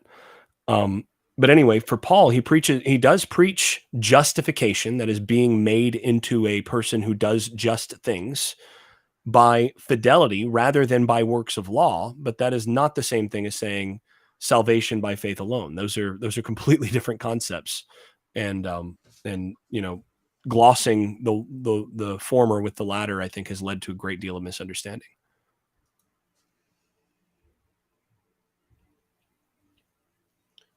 Onia says Paul interprets saving faith as requiring works.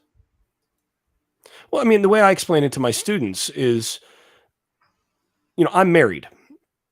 And if I'm going to be faithful to my spouse, then I'm going to abide by and do the things that I pledged to do as a part of our marriage agreement. So, if I, as a married man who pledged sexual fidelity to my wife, happen to be out cruising the streets for for other women, then I'm not faithful. My actions are demonstrating whether or not I'm faithful or not. If I decide to beat my wife or beat my children, I'm not being faithful. And the way that you know that I'm not being faithful is precisely by what I do. And so any idea that you can have fidelity or faithfulness or faith, operating in good faith without any sort of notion of works being embedded in that, it's a very peculiar thing. I think that's a very strange way to think. It's certainly not the way that any Jew in the Second Temple period, like Paul, would ever think, and that's certainly not the argument that he makes.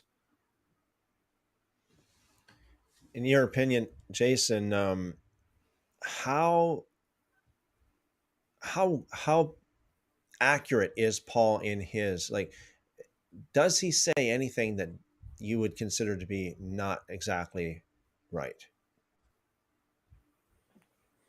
I think the idea that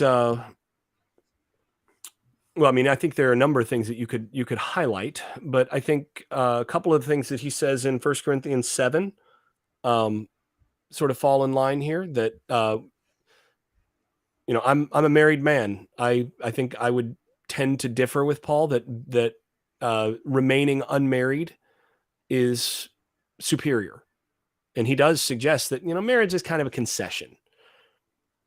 That might be something to challenge there. There it depends on if you regard First Timothy uh, as actually written by Paul. There's several things in there that you could look at. I'm more of the view that that's probably post Pauline. Yeah, there are several things that you could highlight there as at least questionable. And I think you can make a case that Paul thought that certain things would happen before 2,000 years are up that haven't happened. So, Like, we who are alive and remain. yeah, I think that's actually a little bit overblown, because I mean that's just referring to the people who are alive, and Paul's one of them. So Okay. I don't think that means that he specifically expected to remain alive. That he would necessarily be that. I mean, I think you have to read that with something like Philippians, where he's contemplating whether he's going to be there or not. I don't know whether I'm going to die or not. Here real soon, but regardless, it'll come out fine. So I think that's a little bit much. But I mean, depending on how you read that, if you read that, in a more specific sense of like him expecting to be alive, obviously that was wrong. So yeah, I think Paul was a flawed man, just like anybody else. I think he was an extremely bright man, and uh, you know, brilliant in terms of his understanding and uh, grasp of the of the Hebrew Bible and of the Septuagint, but flawed.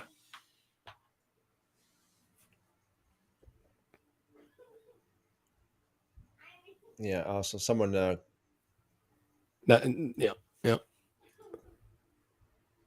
Kingdom Concepts, why does Galatians make anti-circumcision comments? Also, seeds. I know what he's referring to there. As I hear this argument. Heard this argument too, that there is an argument that people say that Paul must not have known, or if he did, it was kind of a shady way of him putting, God said seed and not seeds, therefore one and not many. But if you look at the context of it, seed means many.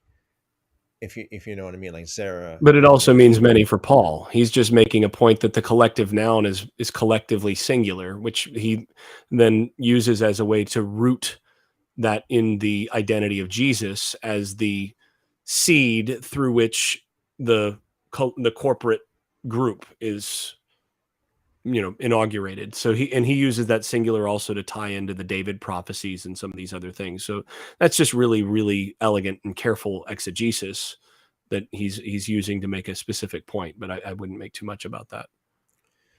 I see Real Truth is citing that's First Timothy. So again, like I said, there's a number of places where if you expand it to First Timothy and some of these others, most biblical scholars don't think that First Timothy was written by Paul. So that kind of gets tossed out.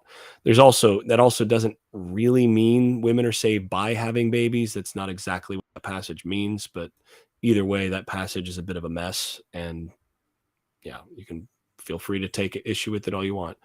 As far as why Galatians makes anti-circumcision statements, Galatians actually says that circumcision is, it doesn't actually take a stand against circumcision. It's taking a stand against the circumcision of adults in order to become a part of Israel. And Paul is basically arguing that this is basically going about things the wrong way. The idea that a person would need to be circumcised as an adult in order to become incorporated in Israel makes some sense if you read, Genesis 17 from a given angle. But Paul basically is arguing that God has already, through giving the Spirit, incorporated these people in the new covenant. So if they're already part of Israel, and then we have to go and validate their membership in Israel by snipping off their foreskin as adults, then were they really Israelites? I mean, aren't we just invalidating the work that God has already done? And so, some of this basically ties to his insistence that what really matters is the reception of the Spirit, which he identifies as the circumcision of the heart. And this is something that God does.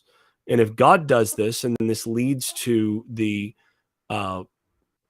moral transformation that is brought about, that's supposed to be brought about by the Spirit in his reading of the prophets, then any sort of physical circumcision that could be done by people after that is inconsequential, which is why in First Corinthians, he doesn't say circumcision is bad. He says circumcision is negligible. Like circumcision is nothing and foreskin is nothing. What matters is doing the commands of God.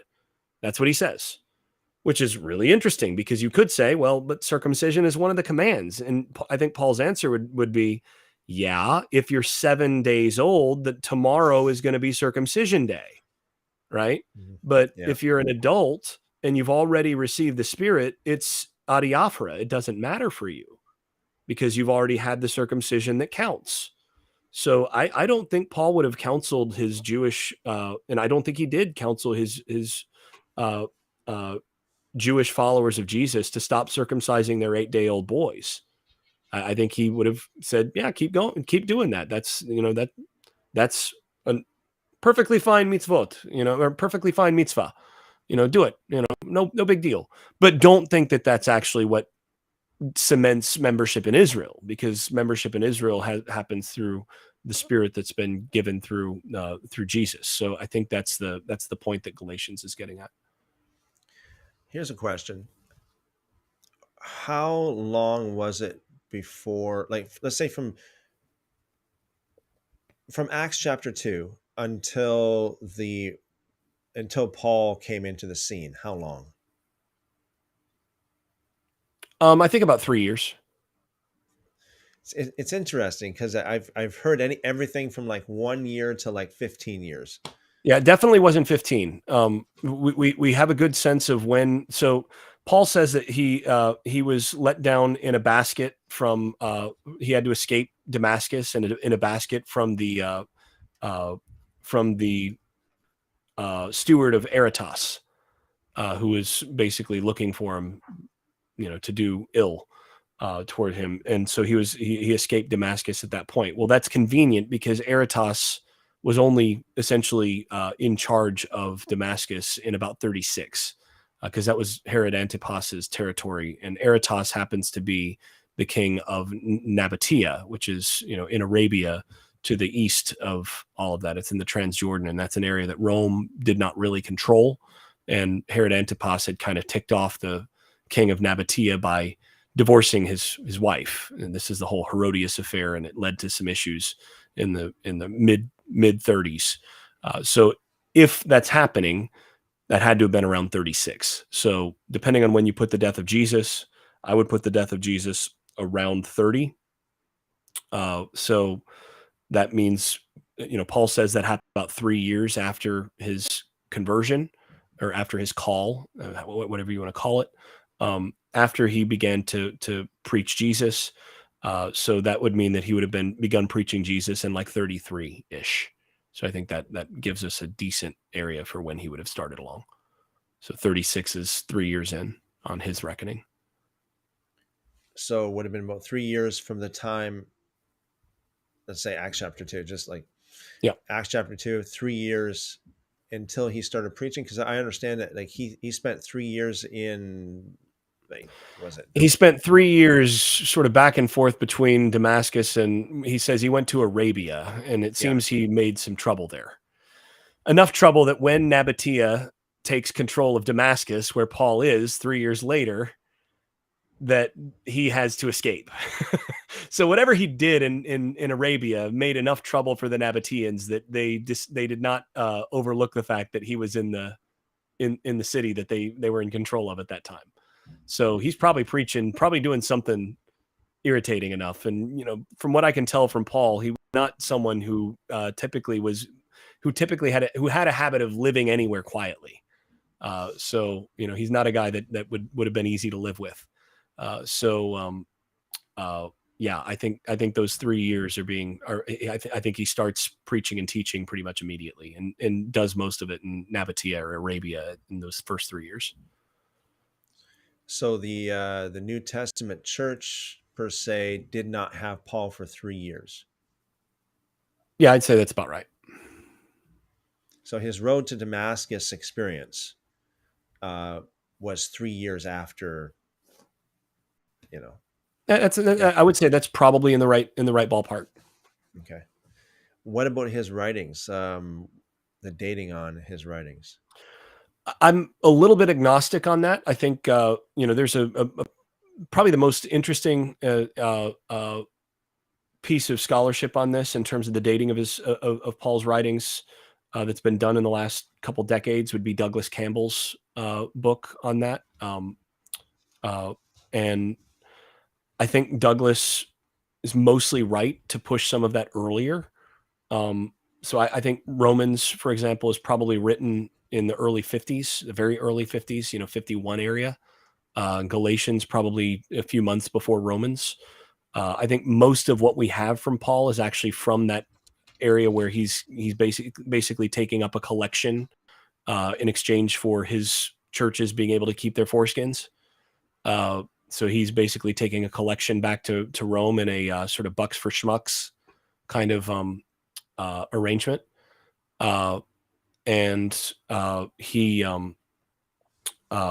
I think he's writing First and Second Corinthians in the 49 to 50 area, and then Galatians in that 50-51 area, and then Romans right in there as well. So I think the majority of the big letters that we have from him are all from like a 2-year period. And the pastoral epistles. The pastorals? Yeah. So I'm really agnostic for those. I think the pastoral. So I tend to think that First and Second Timothy and Titus are probably later. Second Timothy might be of the three. I think Second Timothy seems most Pauline to me. It's not impossible that they would be Pauline, but I lean towards those being later. By someone in the Pauline stream after Paul's gone. I do think that that the Thessalonian letters are early, probably in the 40s. And then I think, Philippians is probably in the same kind of area as some of the others. So, late 40s, early 50s area, with then Ephesians and Colossians. I think they're probably Pauline. And those could be pretty close to anywhere in his ministry. So, those could be Rome after he's locked up in the mid 50s. Those could be, a little bit earlier, but I tend to think that those are probably a little later. So I would probably put those written either from Caesarea or Rome, after he gets arrested, taking the bucks for schmucks. So you think that the 6 questionable letters from Paul, it sounds like you think that maybe there would be some of them that are actually from Paul? Yeah, I think Second Thessalonians is Pauline, and I think Ephesians and Colossians are probably Pauline, and then I fall on the probably not side for First and Second Timothy and Titus. But I mean, I'm open to being persuaded that First and Second Timothy and Titus are Pauline, but as of right now, I'd say I'm probably not interested in what would the reason be? Like, why would they not be? Well, I mean, I think one is that the Greek doesn't read like the other Pauline letters, so it doesn't sound the same. So there's a sort of a taste test in that regard that just doesn't come off quite the same. That may mean that he's writing with a different co-author or whatever. I mean, all of his letters, you got to remember, all pretty close to all of them are co-authored. So, he's got other filters involved in some of these cases. So that, that's a factor that you got to consider. I also think that there's some of the context that these letters are actually discussing seems to me to be dealing with issues that come up after 70. And they make more sense in engaging some things that come late. You have this whole like reference to certain Gnostic sounding things in First Timothy that sound like they're later. There's the reference to the things people call this notion reference to antitheses. It sounds almost like it's responding to Marcion, which would be really late. So I mean, there's some things in there that seem to me just they don't quite fit. It seems more like the church context that it's assuming seems to be a little bit different. Again, I'm open to being persuaded, and I'm not a world's expert on the pastoral epistles, but that's just sort of where I'm at the moment on it. So it's not just content. It's like the writing style. Yeah, there's a combination of style, combination of style, sort of feel, aesthetics, and then content. That where some of the content feels like it's responding to stuff that's later. Yeah, I see that. Like for example, in Romans, Galatians, and the earlier letters, it reads. Paul seems to be more like doing this grace versus law kind of thing. I know that people can different interpretations. Paul understands the law as grace. Well, that's it. I mean, that's it. Torah is part of God's grace to Israel. Like God gave Torah as an agent of grace to Israel. I think that's something Paul understands and argues. So good to hear someone say that. It's really good to hear someone say that. Could it be because could part of the content difference? I know the style, like the writing style is different, or the writing style is a different topic, but the content, could it be, here's just a question, could it be he decisively decided to write different after his encounter in Acts chapter 21 with James, if you know what I'm getting at? It's not impossible, but again, I think again, at that point, you're starting to get to where you're speculating on why someone would do that. And the other thing is, how much does a person's writing style really change in that kind of context? And we're talking about what kind of phrases a person prefers, or what kind of grammatical constructions people are more likely to use. And I don't think that you just decide oh, I prefer, putting my, adjectival clauses in this part of in this, in this form versus this form. I don't think that that's, a change that he would make after an encounter with James, that sort of thing. But again, I think we are dealing, if we're going to, address potential differences or reasons for stylistic differences, if it is Pauline, I think you have to start with the idea that, Romans, 1st and 2nd Corinthians, Galatians, 1st and 2nd Thessalonians, all of those are co-written letters. And, 1st and 2nd Timothy and Titus are not. They're personal letters that are written from Paul specifically to someone else. The only other example of that we have is Philemon. And that is so short that it doesn't give us a whole lot. So, I mean, you'd have to look at that as does Paul write differently if he's writing a personal letter on his own without this being a corporate, team deal, something that's written on Google Docs with, input from his coworkers. That would be where I would start. All right.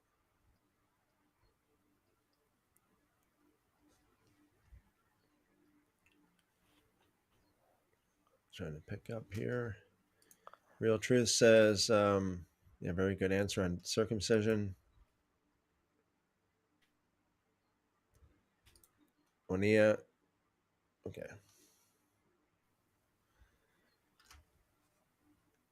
Okay.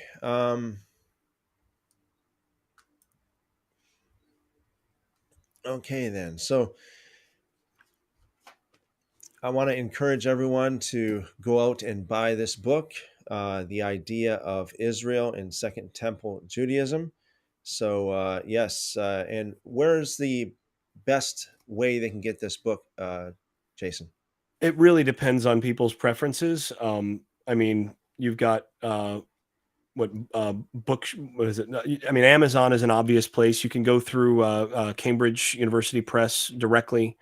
You know, uh, bookshop.org is, if you don't want to support Jeff Bezos and the whole Amazon machine, and you want to go through something a little bit more local, bookshop.org is a good option. Um, you know, you can order remotely through Landmark Booksellers in Nashville, Tennessee, where I know some folks. The book is accessible pretty close to anywhere. It really depends on where you find it best, but just appreciate it if anybody does buy it, and I'll be interested in hopefully it turns out fruitful for people to actually read and get something from. I do think that the next book is going to be that much more of interest for this kind of community for sure. And I cannot wait until that one is out, because that one's gonna get to a lot of these discussions. So, yeah. Okay, yeah. So please, everyone listening here, if any of the things that Jason was talking about interests you at all, please make sure you go out and get yourself a copy of Jason's book. Also, like if we have Jason's official website, jasonstaples.com. Is there any other avenue, Jason, that you would like to um, for people to absorb your content or get a hold of you? Best ways are through the website, or Twitter. I'm accessible there generally as well. Twitter, Facebook. I've got a page on Facebook as well, an author page, and I'm generally accessible through any of those. Yeah, so at Jason Staples on Twitter, and then at Jason A Staples, I believe it is on Facebook in terms of the author page. So, like I said, I'm accessible. I'm pretty easy to find. So, yeah, accessible, though I can't always answer everything, but I do pretty close to read everything. So, Awesome. Okay, Jason, I know that you busy man, and I really appreciate your time and sharing with us, and sharing your knowledge and your wisdom on these topics. It's just amazing, and so definitely, Lord willing, we'll have you back. I really appreciate it, and hopefully next time I can actually be on time. So, thanks again, and don't, thanks don't for worry about it. for the invitation, and for the great hospitality here. Thank you. Thank you very much, Jason. Yep. All right, so blessings. All right, guys. So yeah, I know I'm saying this a lot, but you guys need to get a hold of this book. Definitely, like it is definitely something that I would highly recommend every single person watching here gets a hold of this. So, yes, so we're going to wrap this up. I know it's a little bit on the earlier side for us, but we're going to wrap this up tonight. And tomorrow I will be back, Lord willing, okay, at 2 p.m. Eastern time, 2 p.m. Eastern. So, yes, let's see what we got here. Real Truth says, Shalom, Jason. Yes. Billy says, I learned a lot tonight. Matthew, bye, Christopher. Thank you for another great stream. Thank you very much, guys. Thank you very much. I appreciate all of you. God bless you. Jamie says, good show, old boy. All right. So,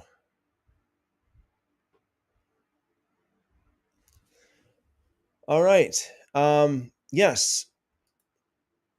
Tanisha says hi. Hello, Tanisha. So, yes, tomorrow. Onia, yes. Usually we are only a third of the way through at this point. Yes. Yes, that's true. Talk about that. Next month, Lord willing, we'll have Onia with us next month, talking about his version of the book of Esther. I think it's going to be absolutely amazing, and I know Onia, for sure at this point in time, probably maybe even less than a third of the way through. I mean, a quarter of the way through by this time. So yeah, I'm looking forward to it, and uh, who knows? We'll see what God has in store. Real Truth says shalom, and this was great. Yes, absolutely. Vinny says, thank you, Christopher. Many blessings to everyone. Shabbat shalom. Thank you very much, Vinny. Caballero says, very interesting night. I definitely learned something new. Thank you. Good night. Blessings, guys. Thank you very much, guys. I hope, I'm glad that you guys enjoyed what we were talking about today. Yes. And one John says, thanks and good night. Thank you very much, brother. And good night to you as well. Tammy says, this was outstanding. Thank you, Christopher. Thank you, Tammy. Thank you very much. Okay, once again, I know there was a lot of things going on here in the chat, and we just couldn't get to them all, but please forgive me. Tomorrow, Lord willing, 2 p.m. Eastern, it's going to be our Shabbat fellowship as always. If there's any of you that are listening that you have submitted a question or a comment that you wanted me to address, please, if you will, come back tomorrow, 2 p.m. Eastern. Okay, 2 p.m. Eastern, and submit your questions, and we'll have some fellowship. And I am planning on speaking about the new covenant. I thought it was very, very interesting, and I think it was just a God thing that Jason started out by talking about, Jeremiah 31 and that kind of thing. So we're going to get into that tomorrow. All right. So bring your friends, share, let people know about it. Bring your questions, and I'll see you tomorrow afternoon, Lord willing. All right, guys. Real Truth says, Shabbat or Sabbath blessings to all, multiplied back to you. Thank you. Great Deception says, Shabbat Shalom, everyone. Yes. Jamie says, boom. Yes. Sweet. Absolutely. Kingdom Concepts. Amen. Yes. All right. Okay, guys. As always, I pray the Lord bless you and keep you, make his face to shine upon you, lift up his countenance upon you, and give you wonderful, wonderful shalom. See you tomorrow.